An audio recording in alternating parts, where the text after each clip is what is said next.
오늘 함께 은혜 나누실 말씀은 에베소서 2장 말씀입니다. 2장 1절에서 10절의 말씀이 되겠습니다.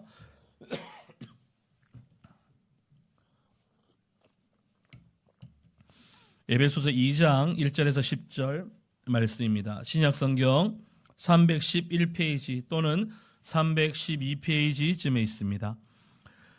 에베소서 2장 1절에서 10절의 말씀 우리 함께 합독하도록 하시겠습니다. 그는 허물과 죄로 죽었던 너희를 살리셨도다. 그때에 너희는 그 가운데서 행하여 이 세상 풍조를 따르고 공중의 권세 잡은 자를 따랐으니 곧 지금 불순종의 아들들 가운데서 역사하는 영이라.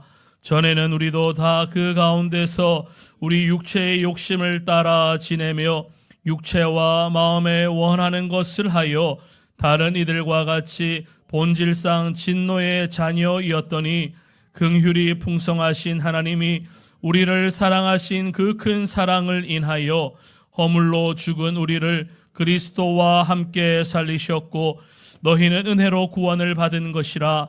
또 함께 일으키사 그리스도 예수 안에서 함께 하늘에 앉히시니 이는 그리스도 예수 안에서 우리에게 자비하심으로써 그 은혜의 지극히 풍성함을 오는 여러 세대에 나타내려 하심이라. 너희는 그 은혜에 의하여 믿음으로 말미암아 구원을 받았으니 이것은 너희에게서 난 것이 아니요 하나님의 선물이라. 행위에서 난 것이 아니니 이는 누구든지 자랑하지 못하게 함이라. 우리는 그가 만드신 바라 그리스도 예수 안에서 선한 일을 위하여 지으심을 받은 자니 이 일은 하나님이 전에 예비하사 우리로 그 가운데서 행하게 하려 하심이니라. 아멘. 한번 따라 하시겠습니다. 은혜로 살아난 공동체. 오늘은 에베소서 2장 1절에서 10절 말씀을 가지고 은혜로 살아난 공동체, 은혜로 살아난 성도, 은혜로 살아난 것에 대하여서 말씀을 좀 나누기를 원합니다. 그러면서 이 말씀은 우리가 어떤 존재였는지, 하나님께서 우리를 어떻게 살리셨는지, 그리고 이제는 우리가 어떠한 삶을 살아야 하는지를 아주 분명하게 보여주는 좋은 본문이다라고 할 수 있을 겁니다. 물론 좋은 말씀 아닌 것이 없겠죠. 좋은 구절이 아닌 것이 없겠죠. 하지만 우리가 어떤 존재였는지, 이제 우리는 어떠한 모습으로 변화되었는지, 그리고 이후로 우리는 어떠한 삶을 살아가야 되는지에 대해서 아주 명쾌하게 나와 있는 구절이 바로 오늘 말씀이다라고 할 수 있을 겁니다. 그래서 이 말씀을 한 문장으로 정리하면 오늘의 제목이 되는 거예요. 우리는 은혜로 살아난 공동체입니다 라는 겁니다. 우리는 스스로 잘나서 모인 사람들이 아닙니다. 우리는 하나님의 은혜로 살려주셨기에 그 은혜 안에서 함께 살아가는 공동체인 줄 믿습니다.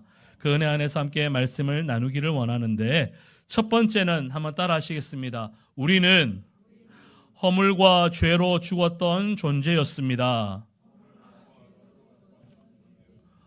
준범아 자막 좀 띄워줘. 그렇지, 이제 지나갔어. 다시 한번 하겠습니다. 우리는 허물과 죄로 죽었던 존재였습니다. 죄로 죽었던 존재였습니다. 오늘 1절을 보면 사도 바울은 에베소 교회 성도들에게 아주 충격적인 말을 합니다. 1절은 이겁니다. 그는 허물과 죄로 죽었던 너희를 살리셨도다. 준범아 이건 2절이야. 벌써 넘어가면 안 돼. 1절은 그는 허물과 죄로 죽었던 너희를 살리셨다라고 이야기합니다. 허물과 죄로 죽었던 너희를 살리셨다. 여기서 죽었다라는 표현은 단순히 기운이 없거나 조금 연약한 상태를 말하는 것은 아닐 겁니다. 영적으로 완전히 죽어 있는 상태, 하나님과 관계가 완전히 끊어진 상태, 즉 하나님께 스스로는 나아갈 수 없는 상태, 이것이 바로 허물과 죄로 죽었다라는 겁니다. 우리는 종종 이렇게 생각할 수가 있어요. 나는 생각보다 그렇게 나쁜 사람은 아닌데, 그래도 나 정도면 남들보다는 괜찮은 사람인데 라고 생각을 할 수 있습니다. 저 역시도 그렇게 생각을 했어요. 찬양을 드릴 때 이 벌레만도 못한 그 구절이 처음에는 와닿지가 않는 거예요. 내가 왜 벌레만도 못할까? 하나님이 나를 귀하게 하나님의 형상을 따라 창조하셨다고 하셨는데 왜 내가 벌레만도 못한 존재일까? 그리고 사도 바울이 이야기한 것처럼 내가 죄인 중에 괴수다. 죄인까지는 이해할 만한데 그 중에 괴수다. 이 너무한 것 아닌가? 왜냐? 나는 그렇게 큰 죄를 지은 적이 없기 때문에 우리는 스스로를 그렇게 생각할 수 있습니다. 우리 안에 10계명을 다 범한 사람 없으실 거예요. 한번 여쭤볼까요? 살인하신 분 계세요? 없으실 거예요. 간음하신 분 없으실 거예요. 도둑질하신 분, 내 이웃의 것을 탐하신 분, 하나님의 이름을 망령되이 일컬으신 분, 우리 안에 10계명의 이 계율을 범한 분들 잘 없으실 거예요. 그러나 성경은 우리를 향해서 그것보다 우리는 허물과 죄로 본질상 진노의 자녀였다, 죄인이었다, 죽을 수밖에 없었던 존재, 너희 힘으로는 스스로 내게로 나올 수 있는 그 어떤 수단과 방법도 힘도 없는 그러한 벌레만도 못한 존재였다라고 성경은 이야기를 하는 거예요. 그러면서 바울은 우리가 어떤 모습으로 살았는지를 2절과 3절을 통해서 세 가지로 설명을 하고 있어요. 본문 2절과 3절은 이렇습니다. 그때에 너희는 그 가운데서 행하여 이 세상 풍조를 따르고 공중의 권세 잡은 자를 따랐으니 곧 지금 불순종의 아들들 가운데서 역사하는 영이라. 전에는 우리도 다 그 가운데서 우리 육체의 욕심을 따라 지내며 육체와 마음에 원하는 것을 하여 다른 이들과 같이 본질상 진노의 자녀였더니라고 이야기합니다. 여기서 바울은 우리가 본질상 진노의 자녀, 허물과 죄로 죽을 수밖에 없었던 존재였던 그 이유를 세 가지로 설명을 해요. 하나는 세상 풍조를 따라 살았다라는 거예요. 그 말은 무슨 말이냐? 세상이 옳다 하면 옳은 줄 알고, 세상이 중요하다 하면 그것이 중요한 것인 줄 알고 그것 따라 살아갔다는 거예요. 하나님의 말씀이 기준이 아니라 하나님의 선하시고 기뻐하시고 온전하신 뜻을 분별하며 사는 것이 아니라 세상이 말하는 가르침대로 세상이 중요하다는 것을 따라서 살아왔다라는 거예요. 그리고 또한 사도 바울이 말하는 다른 한 가지는 공중의 권세 잡은 자를 따르며 살았다라고 이야기합니다. 이는 사단의 영향력 아래에 있었다라는 뜻이에요. 우리가 그것을 의식하지는 못했을지라도 하나님의 힘이 아닌, 하나님의 은혜가 아닌 다른 것에 의해서 끌려가던 존재가 바로 우리였다라는 겁니다. 그리고 또 한 가지는 우리의 육체와 마음의 욕심을 따라 살았다라는 겁니다. 무슨 말인가? 하고 싶은 대로 하고 보고 싶은 대로 보면서 내 감정대로, 내 욕망대로, 내 성격대로, 내 성질대로 우리가 살아왔더라라는 거예요. 그 결과 성경은 우리를 두고 본질상 진노의 자녀라고 이야기합니다. 여기까지 딱 말씀드리면 분위기가 이럴 줄 알았어요. 우리의 마음이 무거워지는 거예요. 내가 이렇게까지 죄인인가? 내가 이렇게까지 죄인인가? 이런 생각이 들 수 있어요. 그러나 이 말씀의 목적은 우리를 정죄하기 위함이 아닙니다. 하나님께서 우리를 얼마나 사랑하셨는지 은혜를 보여주기 위한 하나님의 은혜, 그 사랑의 출발점이 바로 이 단어라는 거예요. 제가 예전에 청년부에 간사를 할 때, 사역이 아니고 간사, 찬양팀장으로 간사 사역을 할 때 동계 수련회 3박 4일 동안 하는데 주제가 뭐였냐면 죄와 은혜였어요. 근데 이 은혜를 정말 은혜답게 보여주기 위해서 임원진들이, 리더들이 고민하며 고심한 결과 무엇을 강조했을 것 같으세요? 은혜를 강조한 것보다 죄를 더 강조했어요. 우리가 얼마나 죄인인지 3박 4일 중에 무려 한 70%의 시간을 죄에 투자를 했어요. 그리고 마지막 날 성령 대망회 때 은혜를 강조했어요. 어떻게 되었을 것 같으세요? 뒤집어졌어요.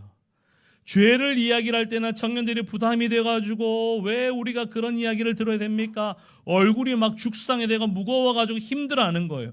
그런데 진짜 죄가 무엇인지, 죄가 어떤 것인지를 깨닫고 나니 마지막 날 성령 대망회 때 은혜에 대해서 탁 건드리는데 뒤집어지는 역사가 나타나는 거예요. 아무리 죄와 은혜라고 해서 죄가 부담스러우니 죄는 개회 예배 때 잠깐, 은혜를 하루 종일 펼쳐놓는다고 한들 그 은혜가 은혜로 다가오지 않는다는 거예요. 한국 교회가 무너진 이유, 한국 교회가 세상에서 빛과 소금의 역할을 하며 살아라고 말씀하셨는데 빛을 잃어가고 짠맛을 잃어간 이유 중에 하나는 죄와 은혜 중에서 죄, 이 본질상 진노의 자녀라는 이 내용을 슬그머니 감추고 가볍게 하고 넘어가고 은혜만을 강조했기 때문인 거예요. 그러니 은혜가 은혜로 와닿지 않는 거예요. 값싼 은혜로 전락하고 만 것이라는 거예요. 중국 음식점에 가면, 중식집에 가면 코스 요리가 나옵니다. 코스 요리가 나오면 참 행복하죠. 참 많은 것들이 나와서 우리의 입을, 배를 즐겁게 해줍니다. 그런데 시종일관 탕수육 나오면 어떨 것 같으세요? 하나도 맛없어요. 하나도 맛없어요. 처음과 끝, 이 음식의 구성이 무엇인가 하나를 맛있다고 해서 다 그것만 강조하며 전혀 맛도 감동도 없는데 나름의 음식의 흐름이 있는 거예요. 여러분이 음식을 할 때도 식사 대접을 하고 섬길 때도 그 정도 생각을 하시잖아요. 주님이 우리에게 말씀하시는 죄라는 게 그거라는 거예요. 죄 부담스러운 거 알아. 죄 힘든 거 알아. 그치만 죄를 알아야 은혜를 안다는 거예요. 죄를 모르면 우리는 은혜를 알지 못합니다. 우리의 신앙이 진짜 성장하고 성숙하기 위해서는 죄가 죄라는 것을, 죄가 어디인지, 내가 얼마나 큰 죄인이었는지, 얼마나 벌레만도 못한 존재였고, 얼마나 내가 죄인 중에 괴수였고, 내가 본질상 진노의 자녀였는지를 내가 깨달아야지만 하나님의 은혜가 깨달아지게 되는 거예요. 그러니 이 말씀은 여러분을 정죄하기 위함이 결코 아닙니다. 하나님이 얼마나 우리를 사랑하셨는지, 그 큰 사랑이 얼마나 위대한지 보여주기 위한 은혜의 출발점이 되는 거예요. 우리가 얼마나 깊은 곳에 빠져 있었는지 알면 알수록 우리를 건져 올리신 하나님의 손길이 얼마나 따뜻하고 위대한지를 더 분명히 보게 됩니다. 하나님은 우리를 꾸짖기 위해서 말씀을 주지 않으셨어요. 이런 상황 가운데 죄인임에도 불구하고 본질상 진노의 자녀였고 하나님의 뜻이 아닌 내 뜻대로 살아가고 세상 뜻대로 살아가고 내 마음대로 살아갔던 무익한 존재였으나 그럼에도 불구하고 하나님은 그래도 나는 너를 포기하지 않는다. 이 말씀하시고자 오늘 이 에베소서 2장 1절에서의 이 1절에서 10절의 이 말씀을 우리에게 주셨다라는 거예요. 그러므로 우리는 이 말씀 앞에서 낙심하기보다 오히려 이런 나를 살려주셨구나. 이 죄인이었던 본질상 진노의 자녀였던 나를 살려주셨구나 하는 은혜와 그 기쁨을, 이 감격을 회복해야 할 줄 믿습니다. 그래서 교회라는 곳은 처음부터 착한 사람들만 모인 곳은 아니다라는 거예요. 그러니 교회는 상처와 연약함이 있고 넘어짐이 있었고 죄와 절망 속에 있던 사람들이 하나님의 은혜로 다시 일어선 곳이 바로 이 교회라는 곳이에요. 한때는 죄로 인한 깊은 수렁 속에서 숨이 막혀 있던 사람들이 하나님의 은혜로 다시금 숨을 쉬게 된 곳, 그게 바로 이곳 교회가 되어야 한다는 거예요. 그러니 우리 교회 안에서 서로 판단하고 정죄하면서 서로의 목을 조르면서 숨도 못 쉬게 몰아붙이는 것보다 위로하고 이해하면서 숨도 못 쉬고 있었던 그를 숨 쉴 수 있게 만들어주는 것이 우리 공동체가 되어야 할 줄 믿습니다. 동시에 우리는 그 은혜를 기억하면서 더 이상 옛 삶으로 돌아가지 않아야 합니다. 죄 가운데 본질상 진노의 자녀였던 우리를 하나님의 은혜로 구원해 주셨는데 다시금 그 구렁텅이로 돌아가서는 안 된다는 거죠. 바라기는 우리는 은혜로 살아난 사람답게 서로를 세워주고 서로를 붙잡아주고 다시는 이전 일로 옛 삶으로 돌아가지 않는 그런 선한 그런 공동체가 되어지기를 예수님의 이름으로 축원합니다. 두 번째는 따라 하시겠습니다. 우리는 그리스도와 함께 살아난 공동체입니다. 우리는 그리스도와 함께 살아난 공동체다라는 거예요.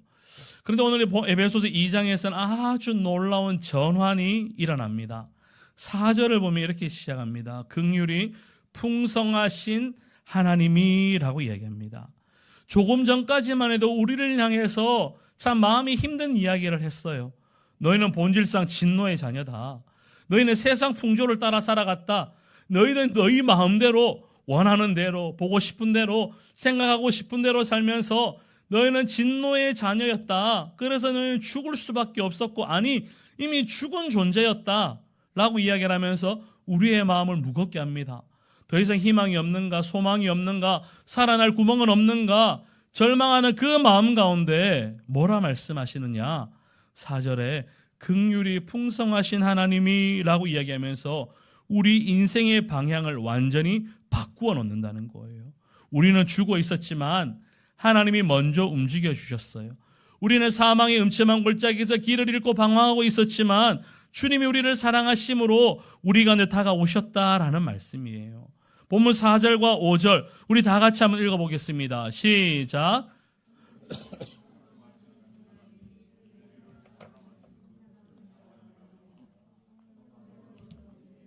그리스도와 함께 살리셨고 너희는 은혜로 구원을 받은 것이라. 여기서 중요한 것은 무슨 단어일 것 같으세요? 함께라는 거예요. 함께. 죽은 우리를 그리스도와 함께 살리셨다. 우리가 혼자 살아난 것이 아니라는 거예요. 내 힘으로 살아난 것이 아니라는 거예요. 우리는 혼자 산 것, 혼자 무엇이 한 것이 아니라 예수와 함께 살아났다는 거예요. 예수님께서 십자가에 죽으실 때 그리고 부활하실 때 그 일은 예수님에게만 일어난 사건이 아니라 내게도 함께 일어난 일이라는 겁니다. 제가 고난주간 때 늘 하는 이야기가 예수님의 고난에 동참하지 않으면 부활의 영광을 함께 누리지 못합니다. 우리가 예수님이 십자가에 돌아가실 때 우리는 함께 죽게 되었어요. 그 말은 주님이 죽었으니 주님 혼자 해결하십시오가 아니라 우리도 함께 그 고난에 동참해야 되는 거예요. 주님이 나를 살리기 위해서 우리를 살리기 위해서 죽으실 때 우리와 함께 죽으셨고 그 부활의 영광의 자리에 가실 때 나만 갈 거야. 너희는 함께 갈 수가 없어. 너희는 아직 부족해 라고 버려두신 것이 아니라 우리와 함께 그 자리에 올라가셨다는 거예요. 마치 부모가 물에 빠진 자녀를 끌어안고 함께 물 밖으로 나오듯이 예수님께서 우리를 끌어안고 죽음의 자리에서 생명의 자리로 건져내셨다라는 겁니다. 그래서 우리의 구원은 예수님이 따로 살아나시고 우리는 나중에 따라가는 것이 아니라 예수님 안에서 이미 함께 살아난 사건이다라는 거예요. 예수님이 죽으실 때 우리도 함께 십자가에서 죽었고 예수님이 살아나실 때 우리도 함께 살아난 거예요. 예전에 쉬운 말로 예수 생명, 내 생명, 예수 부활, 내 부활. 이게 여기서 나오는 거예요. 그래서 성경은 함께라는 단어를 반복합니다. 우리를 그리스도와 함께 살리셨을 뿐 아니라 함께 일으키셨고 함께 하늘에 앉히셨다라고 이야기를 해요. 이것은 하나님께서 우리를 단순히 죽음에서 건져내신 정도, 사망의 음침한 골짜기에서 벗어나게 하신 정도, 눈앞에 있는 문제를 이기게 하신 정도가 아니라 예수님이 누리시는 생명과 영광의 자리까지 우리를 이끌어 주신다라는 의미예요.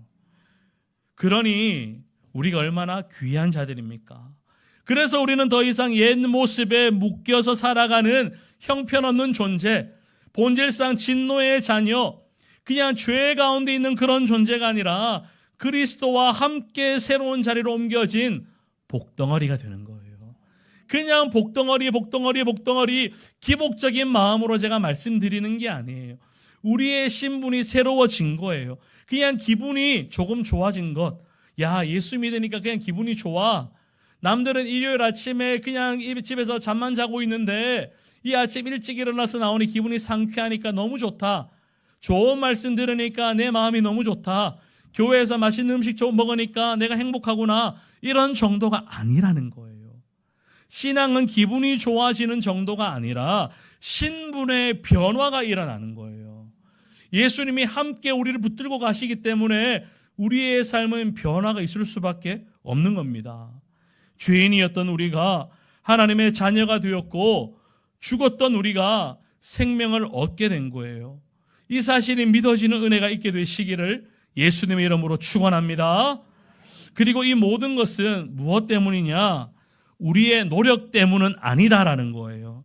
성경은 8절에 분명히 이야기를 합니다. 우리 8절 다 같이 읽어보겠습니다. 시작.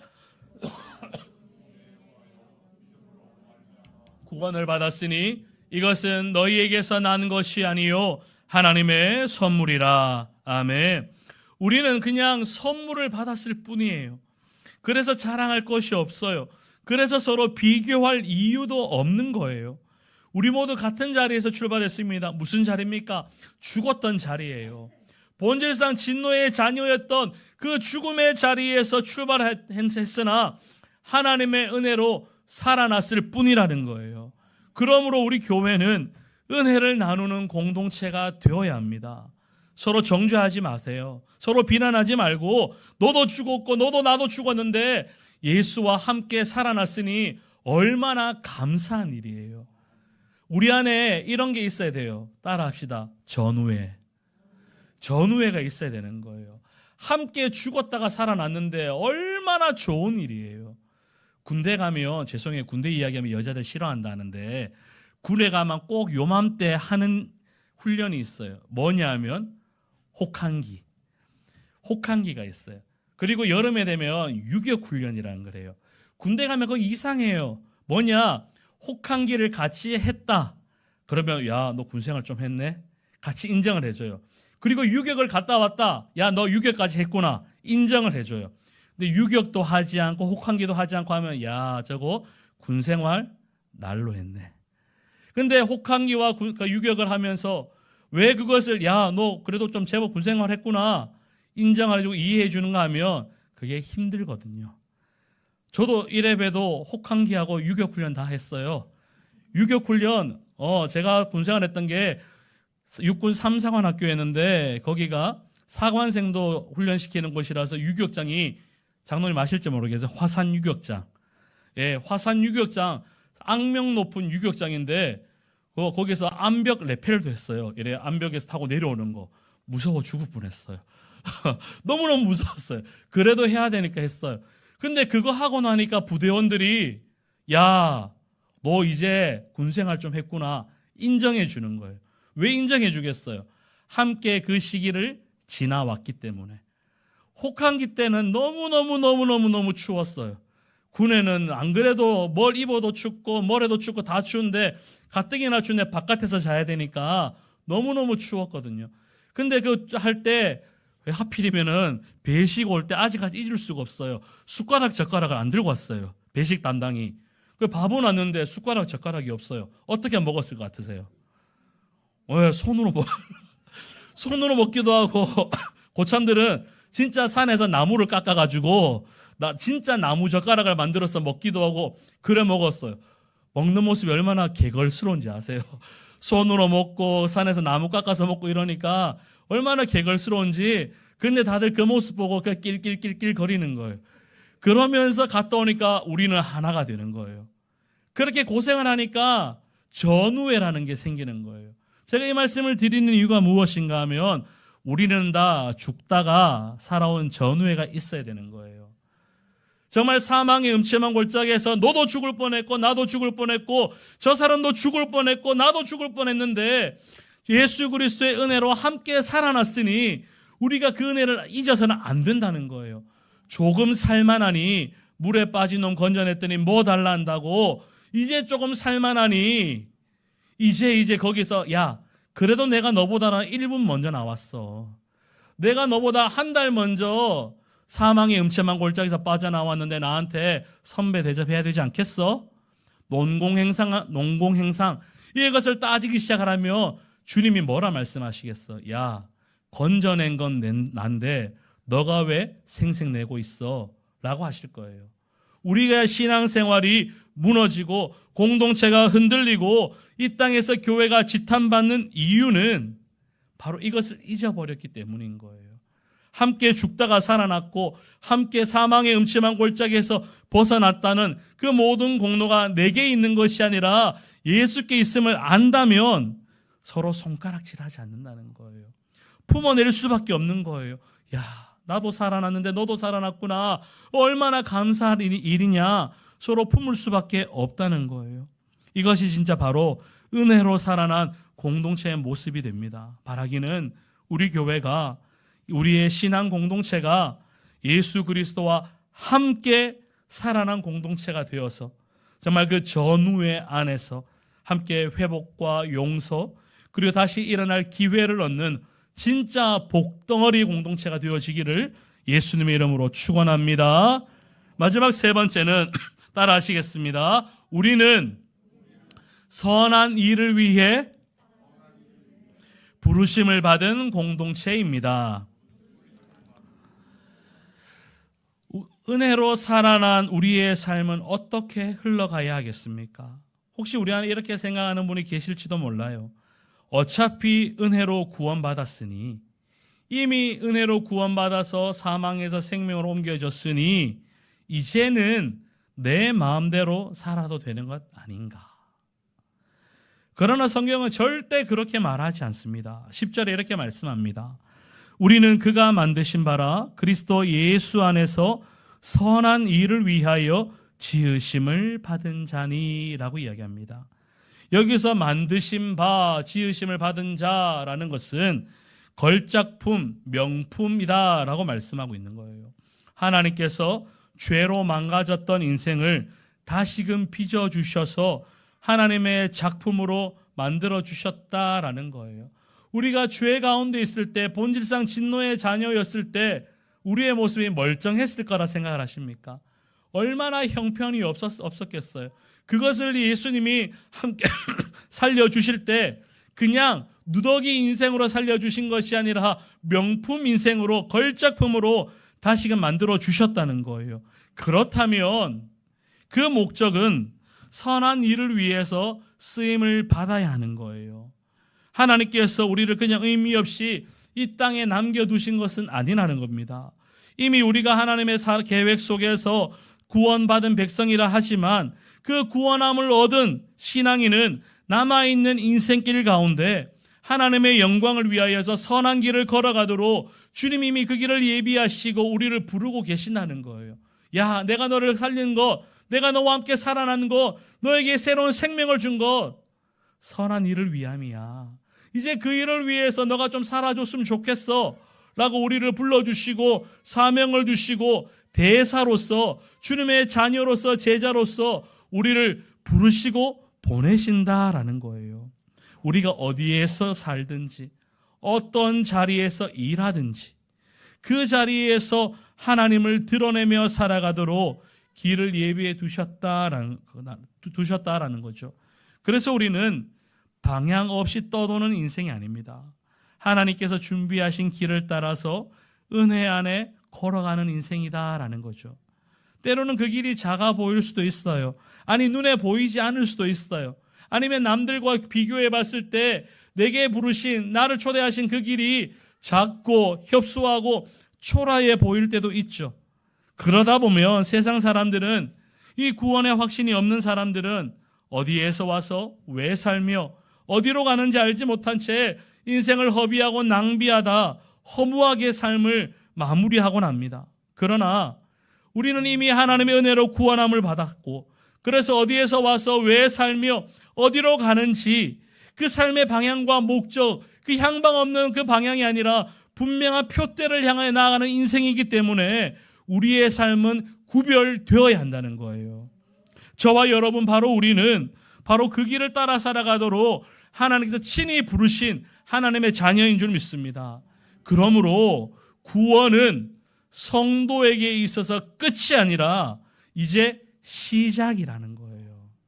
은혜로 살아난 사람은 그 은혜에 합당한 삶을 살아야 하는 거예요. 이 길은 아주 거창한 일만을 말하지 않습니다. 가정에서 서로 이해해주는 말 한마디, 직장에서 하는 정직한 선택 하나, 교회에서 드리는 작은 섬김 하나, 이 모든 것이 하나님이 준비하신 선한 길이라는 거예요. 지난 수요 예배 때 마침 요한복음 12장에 나와 있는 옥합을 깨뜨린 이 마리아의 이야기를 나누었어요. 마리아가 그냥 밑도 끝도 없이 옥합을 깨뜨린 게 아니었어요. 그가 주님을 만났어요. 그래서 주님을 예배하는 그런 삶을 살았어요. 그러나 결정적으로 그의 오빠 나사로가 죽었다 살아나는 그 사건을 경험하면서 이제 진짜 주님을 영접한 거듭난 그리스도인이 된 거예요. 그러니 그 전과 그 이후의 삶이 달라지는 거예요. 나사로가 살아나기 이전까지는 마리아는 잘 삐졌어요. 예수님이 왔음에도 불구하고 오셨음에도 불구하고 본체 많지 않은 싹퉁머리 없는 애였어요. 그런데 나사로가 살아나고 나니 이제 주님을 만나고 나니 구원함을 얻은 백성이 되고 나니 주님이 시키지도 않았는데 일평생 모은 결혼 지참금과도 같은 그 나드 옥합 하나를 가지고 와서 주님 발 앞에 깨뜨리는 거예요. 이야기를 하죠. 300데나리온 1년 연봉에 해당하는 어마어마한 가치가 있는 그것을 묻지도 따지지도 않고 손익을 계산하지도 않고 주님 발 앞에 깨뜨리고 자신의 머리카락으로 주님의 발을 닦으면서 주님은 장례를 준비하는 기념해야 될 일이라고 주님은 말씀하시고 칭찬해 주시는 거예요. 이것은 이 마리아의 신앙생활의 시작이 되는 거예요. 제가 이 말씀 드리며 목사님 내게 옥합을 깨뜨리라는 말씀입니까? 거창한 걸 말씀드리는 게 아니에요. 내가 진짜 예수를 믿었다라면 내 삶에 변화는 일어나야 한다는 거예요. 예수 믿기 전이나 예수 믿고 난 후, 아니 구원받기 전이나 구원의 확신 얻고 난 다음에 내 삶이 조금도 변하지 않고 요지부동이라면 문제가 있다는 말이에요. 우리는 그러면서 착각하기도 합니다. 내 성격이 원래 그래서, 내 고집이 원래 그래서, 내 생겨먹은 것이 원래 그래서 나는 절대 바뀔 리 없습니다. 천만의 말씀이라는 거예요. 하나님의 말씀이 그 정도 능력이 없다라고 생각을 하세요? 하나님의 말씀이 그 정도 힘이 없다라고 생각을 하십니까? 하나님의 말씀은 방망이와도 같아서 모든 것들을 때려 부순다라고도 말씀하고 계세요.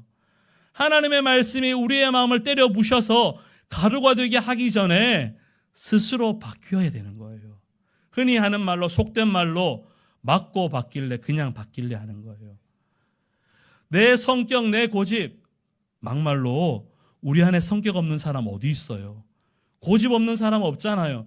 그런데 하나님의 은혜를 경험하고 구원의 확신을 얻고 나니 내 성격, 내 고집이 더 이상 중요한 것이 아니면 하니까 내 삶이 변화되기 시작을 하는 거예요. 저도 성격 있습니다. 저도 성격 있고요. 이래 웃는데도 웃는 게 아닐 때도 있어요. 근데 그래 본들 그게 무슨 의미가 있겠냐 싶어서 그냥 허허허허 하는데 허허할 때 이 마음이 무너질 때도 있어요. 그렇지만 주님 은혜 안에서 내 삶을 변화시키기를 원하고 계시니 조금이라도 만에 하나라도 천에 하나라도 변화시키면 그 마음 가지고 오늘을 살고 있는 거예요. 여러분 신앙생활 하신 지 몇 년 되셨어요? 얼마나 되셨어요? 이제 우리 장로님들도 계시고 권사님들도 계시고 장로 권사 좀 되다 보면 적어도 20-30년 하셨잖아요. 20-30년 예배 드리는 것만 횟수만 한번 꼽아볼까요? 몇 번 예배 드리셨을 것 같으세요? 수십 번이 웬 말이에요. 수천 번 예배 드렸을 거예요. 더군다나 새벽 예배 나오시면 정말 수천 번 예배 드렸을 텐데 그 수천 번 예배 가운데 내 삶을 변화시킨 것, 변화되어 간 것 과연 몇 프로인 것 같으세요? 오해하지 마세요. 제가 목사님 오늘 말씀 너무 센데 부담스러운데 이게 너무 좀 그러지 마시고 주님 말씀이라는 거예요. 근데 이렇게 말씀드리는 이유는 저 역시도 제게도 하는 이야기가 되는 거예요. 여러분에게만 변화되어야 됩니다. 목에 핏대 세워가며 이야기하는 것이 아니라 그래 너부터 변해라 라고 이야기를 하고 있는 거예요. 은혜로 살아난 사람은 이제 그 은혜에 합당한 삶을 살기 위해서 매일매일 조금씩이라도 살아내면 되는 겁니다. 우리 앞뒤 좌우에 계신 분들에게 이렇게 격려하시면 좋겠어요. 매일 조금씩 변합시다.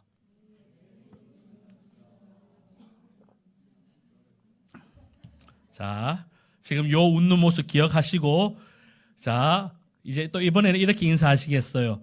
다음 주에는 더 크게 웃어주세요.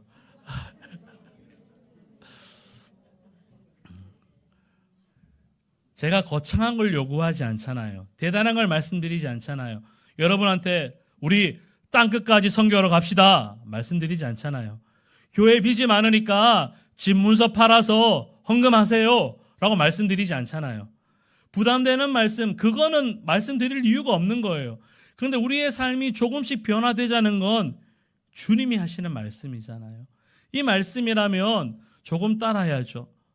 누가 그런 이야기를 하더라고요. 예수 믿으면서 그 정도 고단함이 없을 거라고 생각했냐는 거예요. 예수 믿으면 고단함이 있을 수밖에 없어요. 예수 믿으면 내 삶이 피곤할 수밖에 없어요. 그 고단함과 피곤함은 말씀대로 살려고 하다 보니, 그 말씀이 내 마음을 찌르다 보니 구원함을 얻을 확신이 있으니 내 삶이 변해야 된다는 부담으로 다가오니 내 삶이 고단해지는 거예요. 사실 대단한 것이 고단함이 아니에요. 뭐 술 마시지 말라, 담배 피지 말라. 오히려 술 안 마시면 더 좋잖아요. 담배 안 피면 더 좋잖아요. 그게 내 삶의 고단함이 아니에요. 말씀대로 살려고 하니, 변화된 삶을 살려고 하니 고단함이 있다는 거예요. 우리 안에 이런 고단함이 좀 있으셨으면 좋겠어요. 우리는 한때 죽었던 사람들이잖아요. 그러나 하나님의 은혜로 살아났잖아요. 그리고 이제 선한 일을 위하여서 주님이 부르셨고, 야, 너 혼자 선한 일을 하기 위해서 힘드니 이 공동체 안에서 함께 서로 위로하고 격려하면서 서로 연합하여서 선한 일을 위하여 살아가라 라고 시은좌 순복음교회로 불러주셨다는 거예요.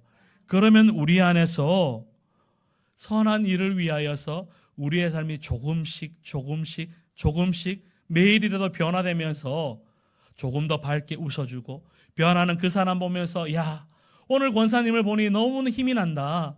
권사님의 그 웃음소리가, 그 미소가 내게 힘이 된다. 격려하고 축복하면서 서로 함께 멋진 공동체로 세워가야 한다는 거예요. 그러면서 이 말씀 속에 이런 고백이 일어나기를 소원합니다. 따라해 보실까요? 나는 은혜로 살아난 사람입니다. 이제 그 은혜를 따라 선한 길을 걷겠습니다. 오늘 하신 이 고백이 우리 한 사람의 고백이 되고 우리 모두의 고백이 되어지기를 예수님의 이름으로 축원합니다.